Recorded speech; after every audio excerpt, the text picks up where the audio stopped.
Hello everyone. Guess what happened to me on my way through the living room the other day?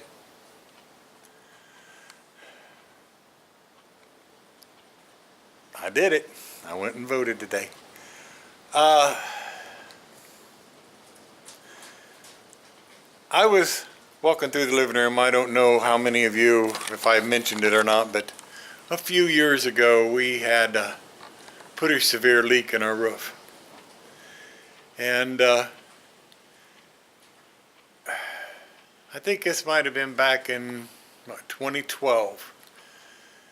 Anyway, Mama and I put a new steel roof on our house in order to solve that problem, and we did. And we've had a sagging ceiling in our living room ever since. Now, the other day I was walking through the living room and reached up and touched it with the end of my level. Poked the hole right into the attic. So, needless to say, we have to do something about that. So, even though we're still working with this, but let me show you what we're doing. I'll be right back here in just a minute to let you see it.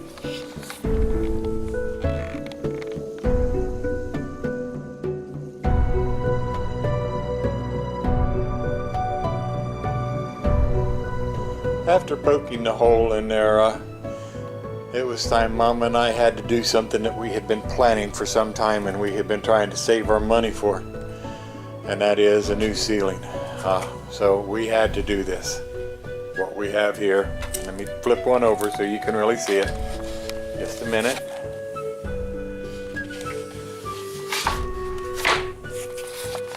I don't know if you can see it that well.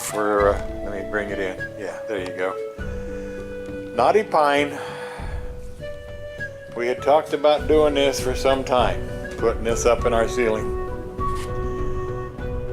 And we were trying to save our money. Had a little bit of it saved up, not as much, because we weren't planning on doing this until maybe next spring. But we didn't have a choice. We had a gaping hole in our living room. I'll take you in there and show you here in just a little bit what it looks like. But the first thing we're doing, and I've already started, I started this yesterday and I forgot to turn the camera on. We're taking these furring strips. These are 1x2 furring strips. And we're putting them up because if you remember in the intro, I told you that our ceiling was sagging, and that is in between. What happened, the people who built this house were great carpenters, but they were not finishers or drywall people.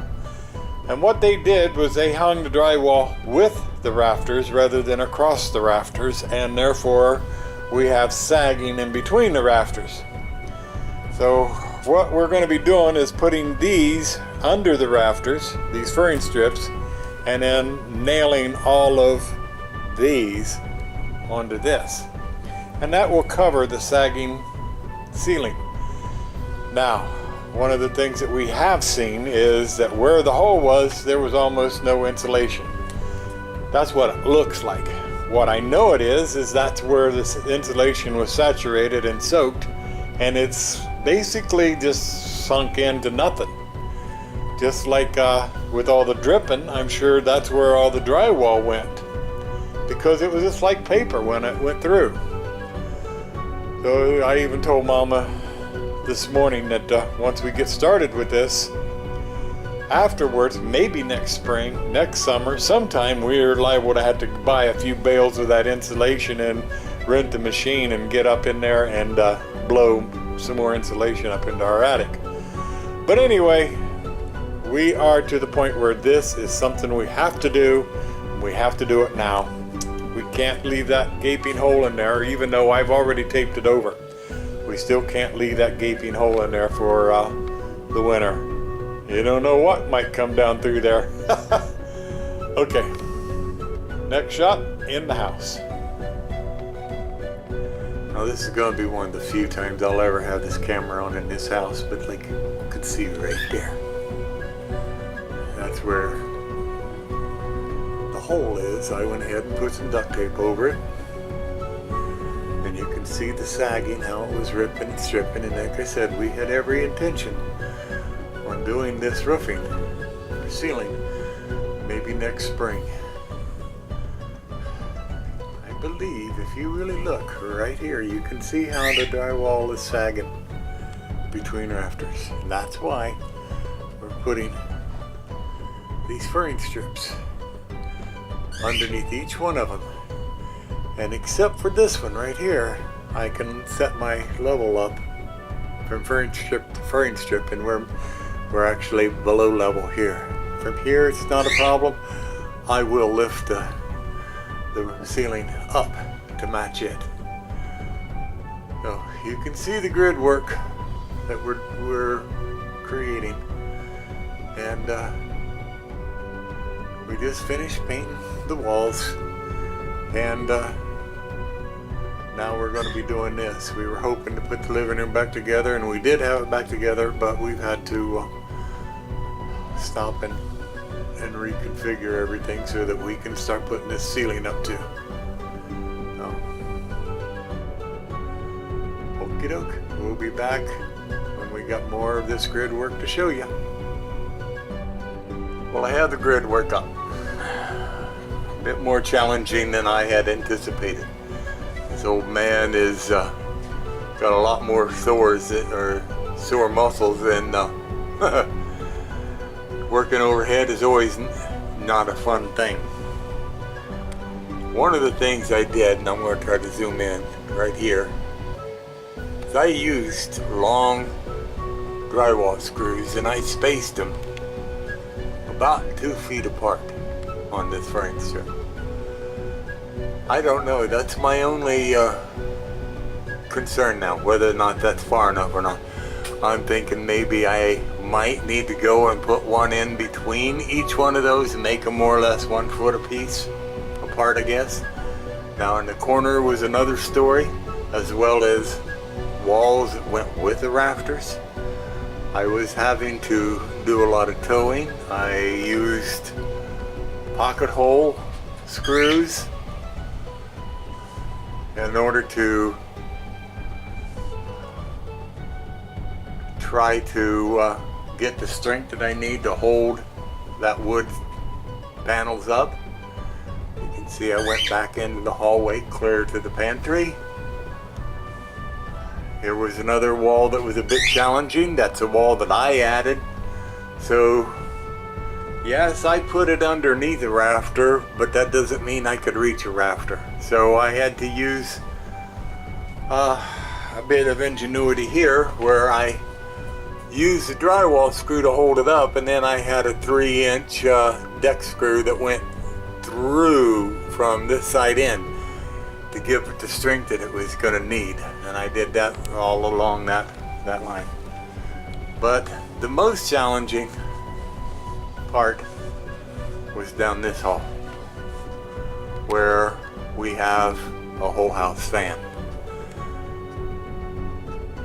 as well as a hall light that I have hanging by its cables now.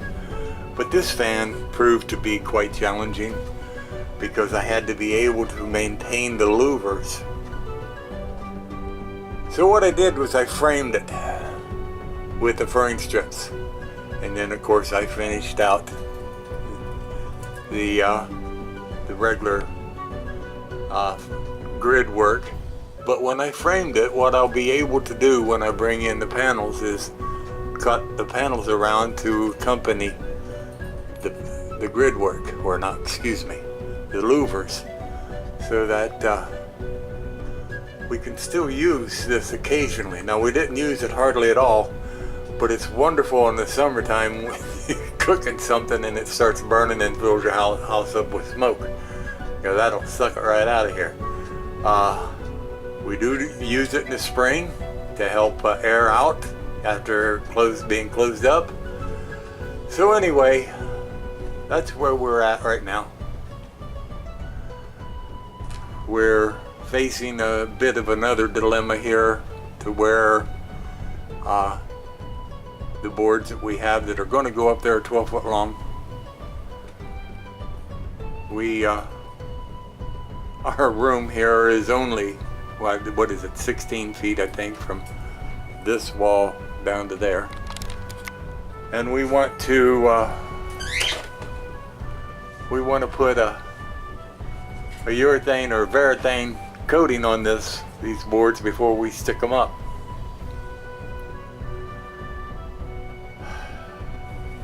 And that is presenting the situation. We don't want to get anything down on our furniture.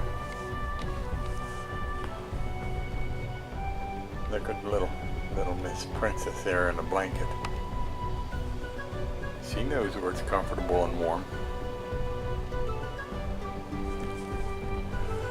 But we don't want to get anything down on the furniture, but at the same time, trying to put any type of urethane on wood is next to impossible overhead, and you know you cannot use a roller. So we're going to be wiping it on with a cloth, and it needs at least 2 coats, and it's about 2 hours. So it's just going to be a long drawn out process here to get a few of them in this house where it's warm enough, because we had our first snow today. And get it in here so we can get them coated and get it dried, then cut the size and then installed, and then we go and do the next one. Now, another thing you may notice is the string that is up here. And let me get over here so you can see the other string that goes that way. What this has done right here, that's pointed out the center point either side. That is pretty much in the center of the house, of this room. We're going to be trying to hang a light in the middle of our living room. We've got a pretty neat little light that kind of blows me away that Mama liked it, but man, it's going to make a difference in here. So anyway, we'll be back again when we get the next bit done, or the next bit taken care of.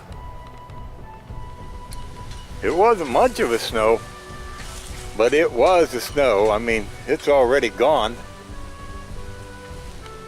But every year it's always a surprise to wake up that one morning and find where it has snowed a little bit. But there it is. You can see I did not lie. This is Stud Homer. I'd like to thank you for stopping by. This is basically part 1 of new ceiling, or the knotty pine ceiling, wood ceiling, whatever you want to call it, but it's still part 1.